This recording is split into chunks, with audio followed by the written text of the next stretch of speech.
Is sumo the best fighting style for self-defense? Let's go!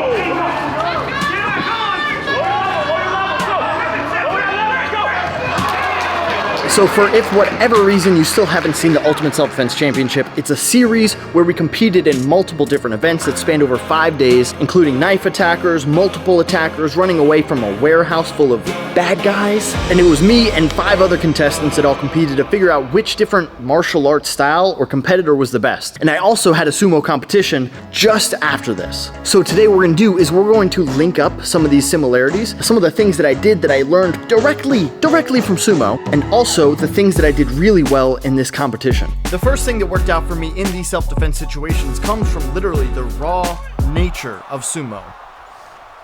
I'm gonna walk you through how a sumo match works really quick. 2 men enter a dohyo. That's the ring with all the sand that the sumo guys, you're following along.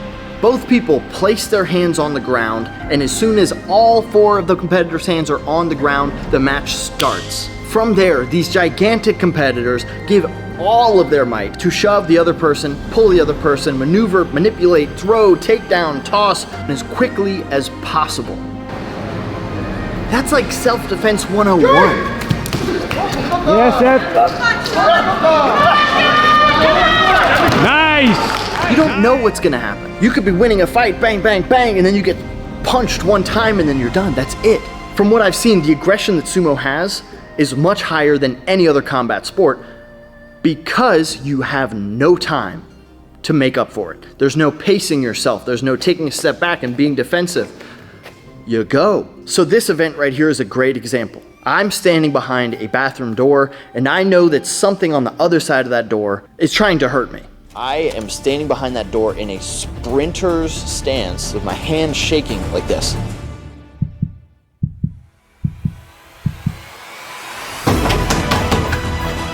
Step through the door, I run towards apparently Seth, and I see a fist flying towards me and wham!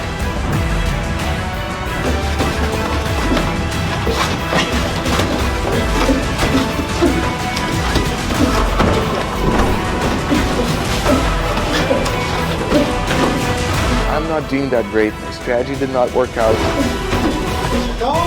Seth's plan to just go all out worked so much better. I'm like, I'm gonna do this. Anyway, I stay on top of him. We do a little bit of wrestling. I stand back up, and then I put forwards pressure on him. And then I do some, kickboxing. I threw a little bit of Muay Thai in there, do some elbows. But that first burst and the mindset, that was pretty sumo-y. The next one's kind of a technique, but it's more based off of like the rule set. If anything other than the bottom of your feet touch the ground in a sumo match, you're done. Your hands, your knees, the top of your foot, if absolutely anything at all touches just outside of the ring, you also lose. So the ability to be able to keep your ground and stay on your 2 feet is imperative to sumo. I would argue that it's also kind of imperative to staying clean in a fight. And I actually have a really good example of why sumo helped me, and then immediately after why I could have used more sumo, if you will. It's a 2-on-1 situation where I'm fighting these guys. I get put in a rear naked choke and I throw a hook. That's not sumo. I then turn into the person and grab their legs. That's also not really sumo. It kind of is. From here though, I take him down and stay on my 2 feet. That's big. Then another person gets on top of me. I try to do the same thing to them. That's big. However, this is where I didn't sumo enough. The person stays on top of me. They do a good job of keeping latched on, and that's when I fall. If I had been able to stay on my feet, circled, done some athletic kickboxing maneuvers that aren't sumo, then I may have had a better opportunity to win this match. I lost. It is what it is.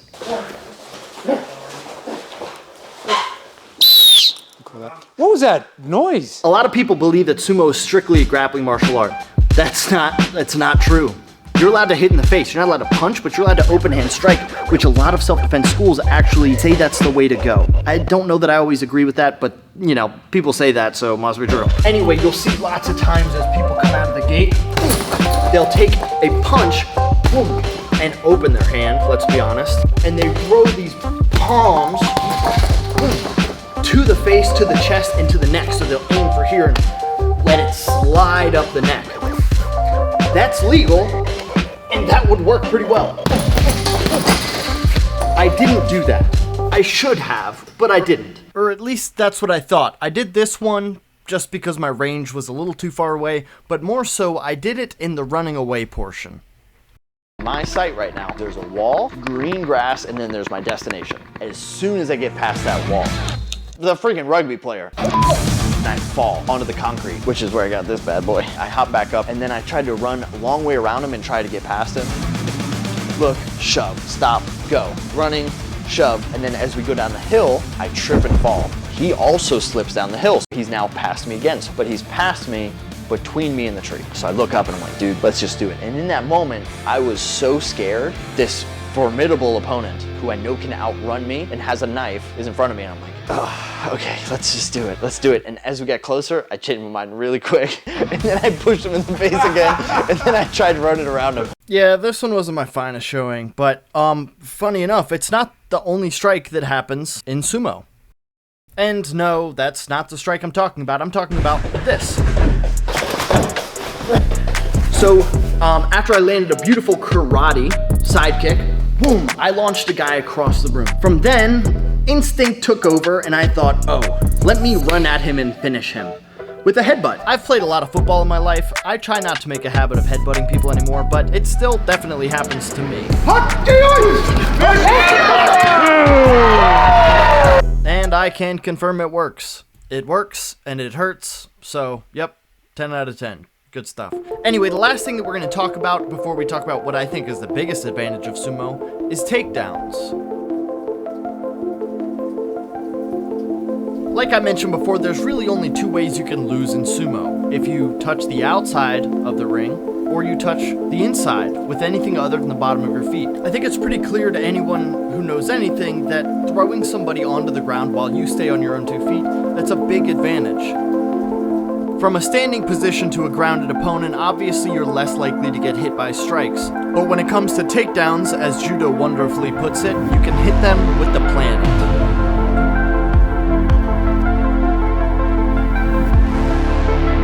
Alright, that's more montaging than I can handle for a single video. With all that being said about these takedowns, mine aren't the best, but they usually still work out, and that's because of this last reason that sumo is good for self-defense. Here's one that people might not want to hear. It's being bigger than people. It's being bigger than people and agile, with an ability to move. It's pretty difficult to overcome. You got it, Mark! Jiu-Jitsu can do a pretty decent job of it, and that really showed in our last meeting. I sumoed the absolute pants off of Jeff Chan. Go. I met him in the middle, I sprawled, and I put hips into him. Typical sumo. Sumoed him over here. Bang, bang, bang. Couple of punches, too. You know, not loud, but still. I sumo over him in this direction. Bop, bop, bop. And then at the end, I lost to an armbar. That was a mistake on my end, which happened because I had him in a good position, and I kind of got greedy, to be honest. I didn't really anticipate that he was going to be able to hold on to this arm, and I jumped over the couch. You know, you win some, you lose some. Anyway, but these positions were all given to me because of sumo and the inherent need to be bigger and stronger than your opponent. Like, learn to start picking people up and moving them. It's pretty useful.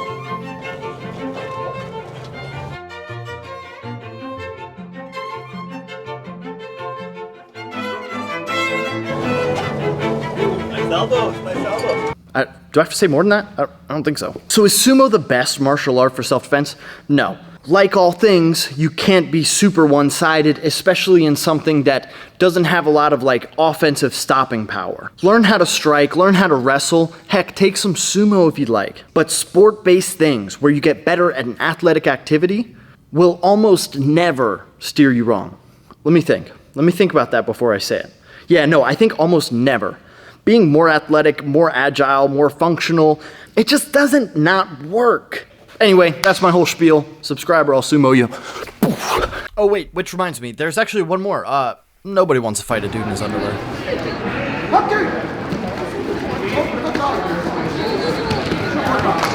There you go. Winner, Seth.